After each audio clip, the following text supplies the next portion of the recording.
So today I want to discuss something that happened in the last few hours that I think most people are going to misread completely. Iran just declared the Strait of Hormuz completely open for commercial shipping.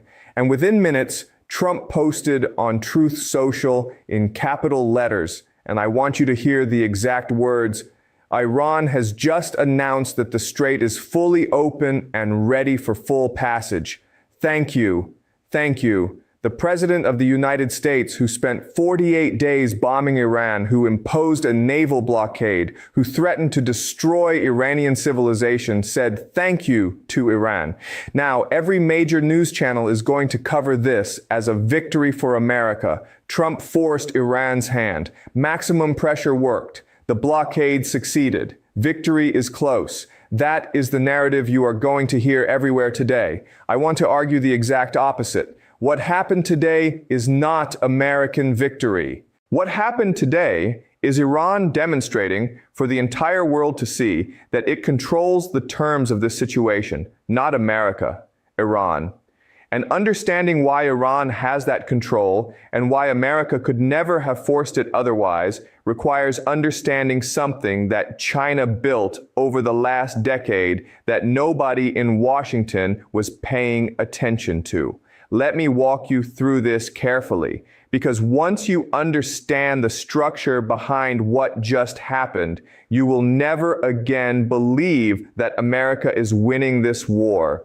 Let me start, as I always do, with structure, because the structure of a situation tells you far more than any single event. And the structural question I want you to hold in your mind throughout this entire analysis is this. Why could Iran open Hormuz today on its own terms, linked to Lebanon, with conditions attached, with a coordinated route it controls, with the American blockade still in place on Iranian ports rather than on America's terms? America spent 48 days trying to force Iran to open Hormuz unconditionally. America launched the most intensive bombing campaign in the Middle East since the Gulf War.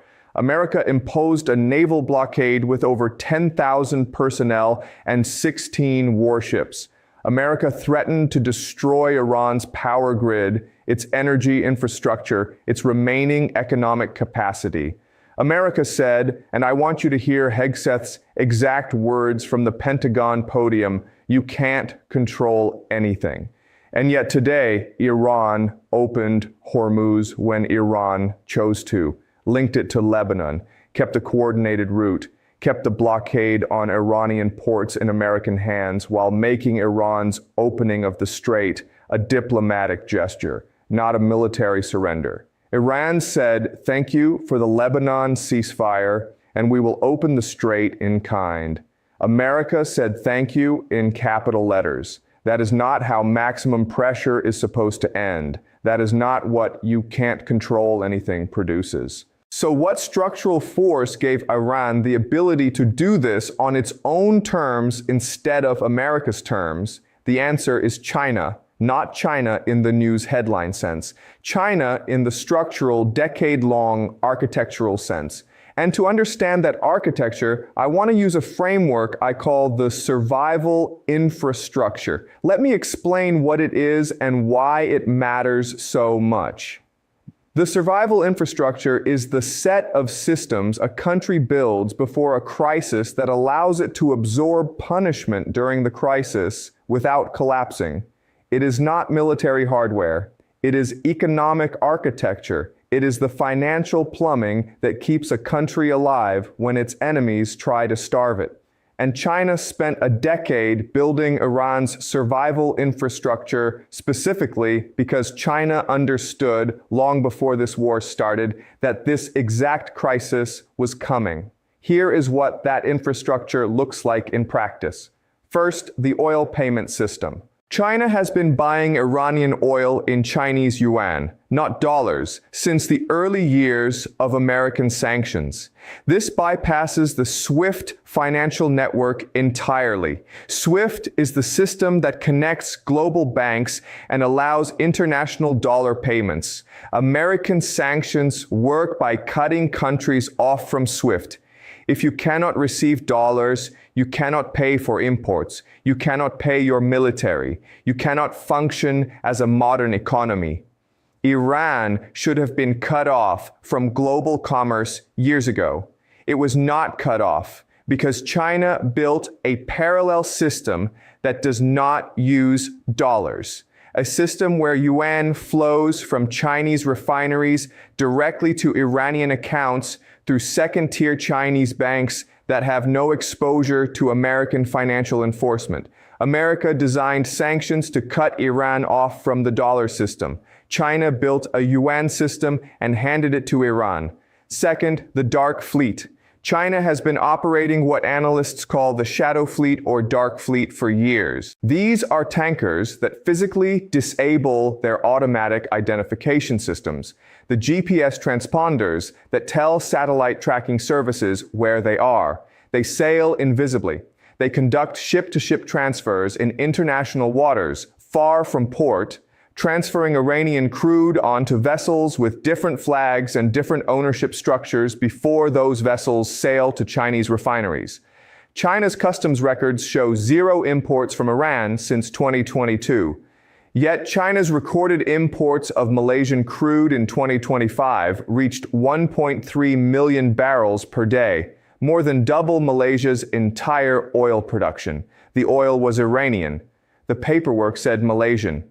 And China's teapot refineries, independent refineries that process sanctioned crude, specifically because they are small enough to operate outside the major global financial system, absorbed every barrel without question. America built sanctions designed to cut Iran's oil revenue. China built a logistics infrastructure that made those sanctions meaningless. Third, the strategic reserve. China entered this war with approximately 1.2 billion barrels of crude oil in strategic storage, built over 2 years by purchasing Iranian and Russian sanctioned oil at heavily discounted prices. When the Strait of Hormuz closed and Brent crude spiked past $120 a barrel, China did not panic. Its markets stayed stable. Its refineries kept running. Its factories kept producing. The IEA chief stood in front of cameras and said Europe had 6 weeks of jet fuel left. China had 4 months of supply cover sitting in warehouses. America calculated that closing Hormuz would create economic pain that would force Iran to negotiate. China had already neutralized that calculus by stockpiling supply before the crisis began. America's economic weapon, the energy shock, landed on everyone except the country America needed it to land on. This is the survival infrastructure.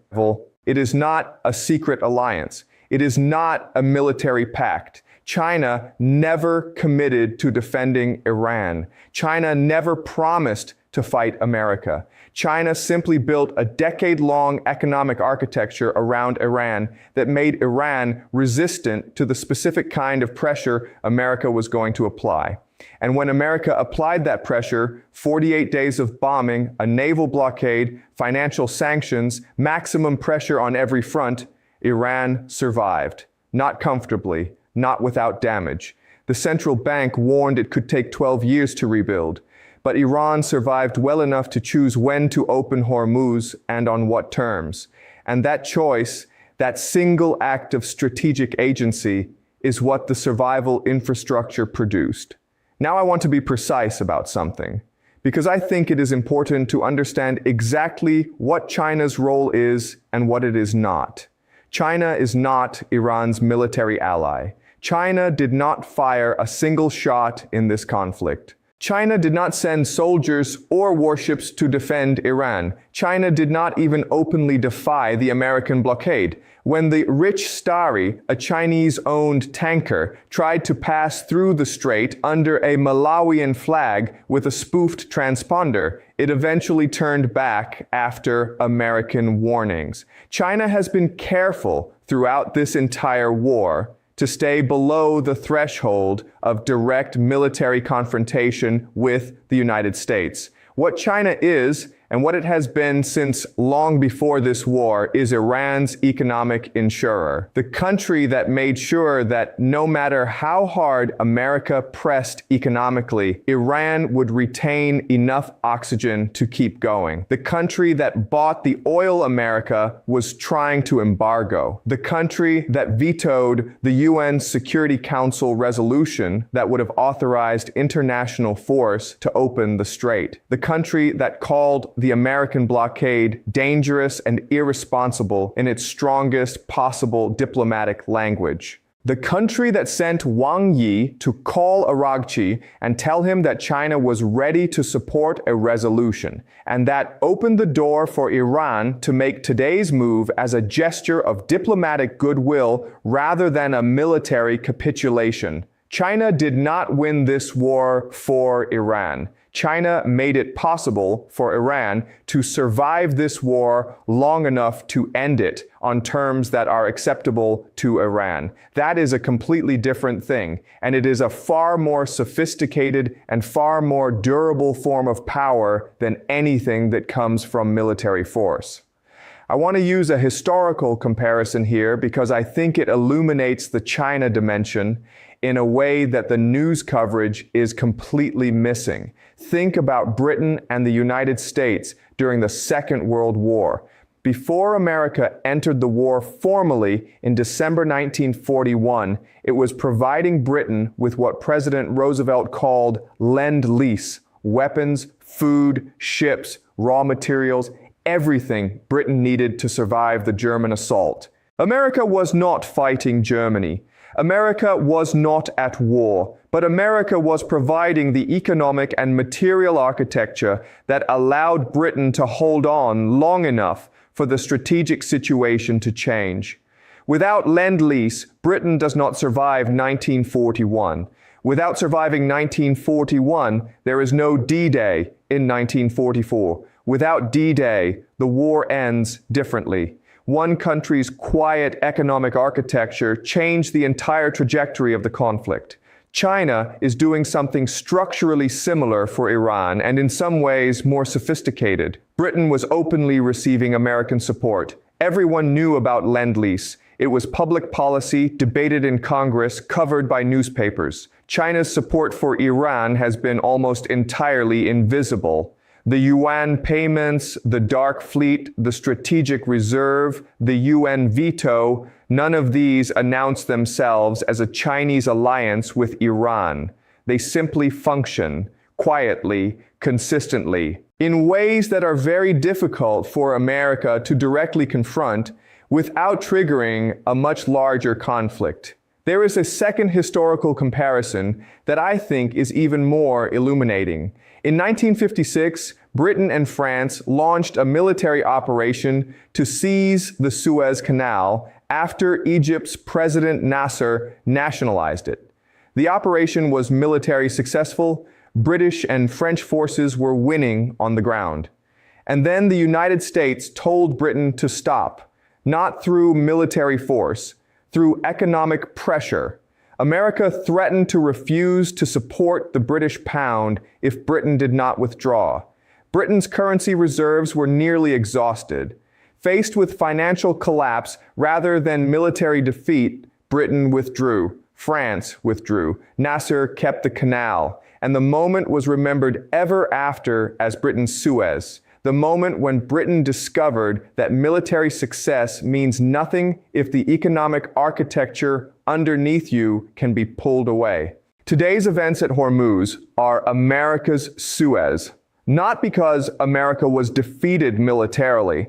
America has not been defeated militarily, but because America discovered that its maximum pressure toolkit, the sanctions, the blockade, the financial warfare, the military campaign, encountered a counter-architecture that China had spent a decade building, an architecture that kept Iran financially alive, kept its oil revenues flowing, kept its trade moving through invisible channels, and gave Iran the patience to choose its own moment and its own terms. Just as Britain's Suez revealed that British military power could not overcome American financial power, America's Hormuz reveals that American military power cannot overcome Chinese economic architecture. China is doing something structurally similar for Iran, and in some ways more sophisticated. Britain was openly receiving American support. Everyone knew about Lend-Lease. It was public policy. China's support for Iran has been almost entirely invisible. The UN payments, the Dark Fleet, the Strategic Reserve, the UN veto, none of these announce themselves as a Chinese alliance with Iran. They simply function, quietly, consistently, in ways that are very difficult for America to directly confront without triggering a much larger conflict. And here is the crucial parallel. Just as American Lend-Lease did not mean that Britain was going to win the war, Britain needed the full entry of American military force for that. China's survival infrastructure for Iran does not mean that Iran is going to win this war in the traditional sense. Iran has suffered enormous damage. Its economy is devastated. Its military infrastructure has been degraded. It has lost its supreme leader and dozens of senior commanders. What the survival infrastructure means is that Iran has survived long enough and strong enough to sit at a negotiating table and choose when to make concessions and on what terms. That is the outcome today. Iran chose to open Hormuz. Iran linked it to Lebanon. Iran made it a gesture rather than a surrender. Iran retained the coordinated route. America posted "thank you" in capital letters. That is not what victory from 48 days of bombing looks like. That is what the survival infrastructure produces. Now let me address the question that I think is the most important analytical question coming out of today's events, because it is the question nobody in the mainstream commentary is asking. If China's survival infrastructure is what gave Iran the ability to open Hormuz on its own terms today, what does that mean for every future American attempt to use economic pressure against any country that has a deep relationship with China? I want to be very direct about this. What just happened in the Strait of Hormuz is not just an Iran story. It is a demonstration, live, in real time, watched by every government in the world, that the American sanctions and blockade toolkit has a structural vulnerability. That vulnerability is China. As long as China is willing to be the buyer of last resort for a sanctioned country's exports, as long as China is willing to build parallel payment infrastructure outside the dollar system, as long as China is willing to use its UN Security Council veto to block international authorization of force, and as long as China is willing to sit on 1.2 billion barrels of strategic reserves that absorb the energy shock that American economic warfare is designed to create, the toolkit does not fully work. It creates damage, but it does not create capitulation. North Korea has survived American sanctions for 3 decades. Venezuela has survived American sanctions for years. Russia has absorbed the most comprehensive sanction regime in modern history and is still fighting a major war in Ukraine. Iran has survived 48 days of bombing and a naval blockade and opened the strait on its own terms. The common thread in every case where American economic warfare did not produce the intended result is China. China's economic architecture, its alternative payment systems, its willingness to trade outside the dollar, its strategic reserves, its refusal to join American sanctions, is the structural reason that American maximum pressure produces damage but not decisive outcomes. This is not an accident. This is strategy. China has been building the architecture of American sanction resistance for decades, not as a military confrontation with the United States, but as an economic alternative to the American-dominated global financial system. And today's events in the Strait of Hormuz are the clearest single demonstration in modern history of what that architecture can produce. Let me now tell you what I think happens next, because the Hormuz opening is not the end of the story. It is the beginning of a new phase. America still has its blockade on Iranian ports. The deal is not done. Iran still has enriched uranium. The nuclear question is unresolved. The ceasefire expires in 4 days. And yet Iran has already made the move that America spent 48 days trying to force it to make.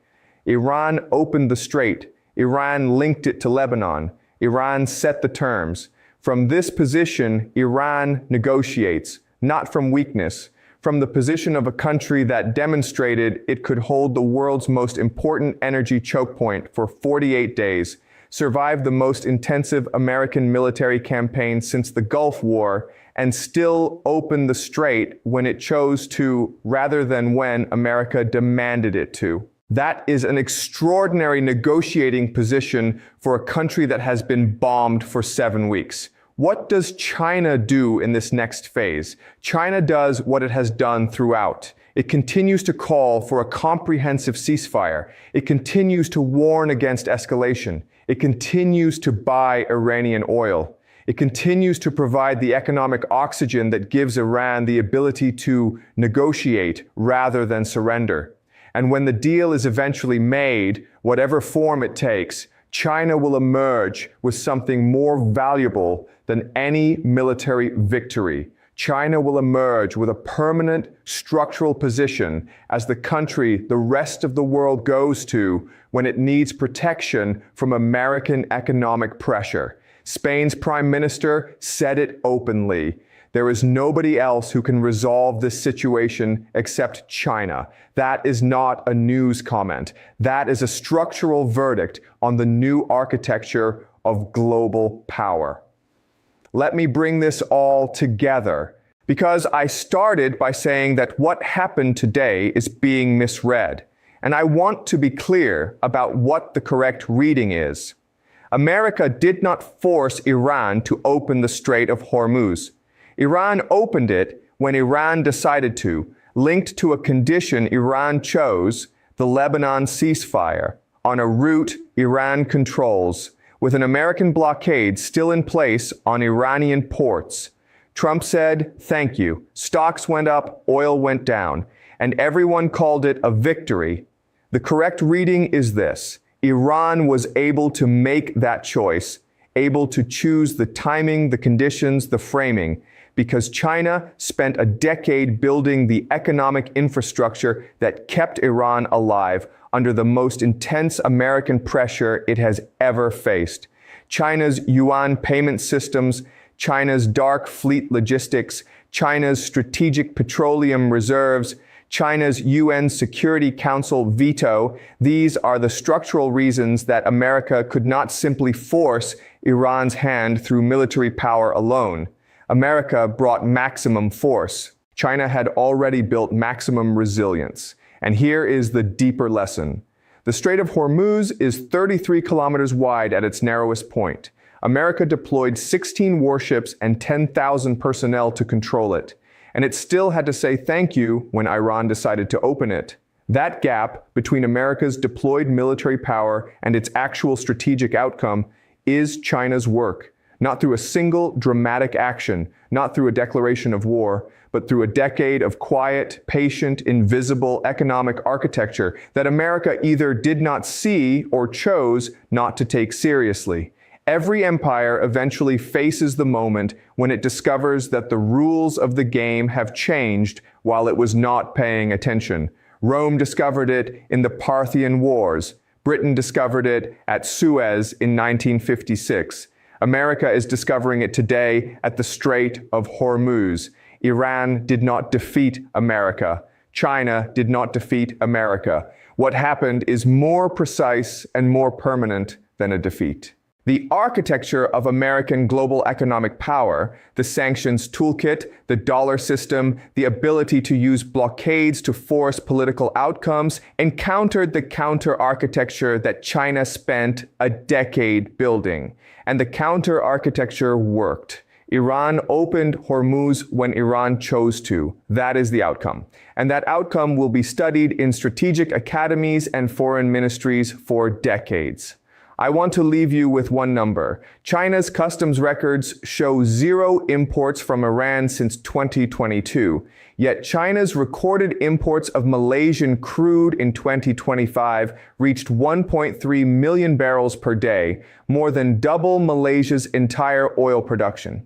That gap between what the records say and what actually moved is not a data error. It is a system China built, a system that kept Iran alive, a system that made today possible, and a system that America, despite all its intelligence capabilities, despite all its financial surveillance tools, despite all its secondary sanction threats, could not stop. That one number, 1.3 million barrels per day of oil that officially did not come from Iran but obviously did, is the whole story of this war in a single statistic. Watch the next round of negotiations carefully, not for what Iran demands, for what China does not say. Because in this story, as in every great strategic shift in modern history, the most important actor is the one who says the least while building the most. This is not prophecy. This is structural history combined with game theory. Push back on this if you see it differently. Read the Asia Times analysis on China navigating the Hormuz grip. Read the Jerusalem Post on China's 1.3 billion barrel reserve. Read what Wang Yi said to Araghchi before Iran opened the strait. And then ask yourself the question that the mainstream commentary is not asking. If China built the infrastructure that made today possible, what else has China already built for the next crisis that America has not yet identified? The answer to that question is the most important strategic question of the next decade.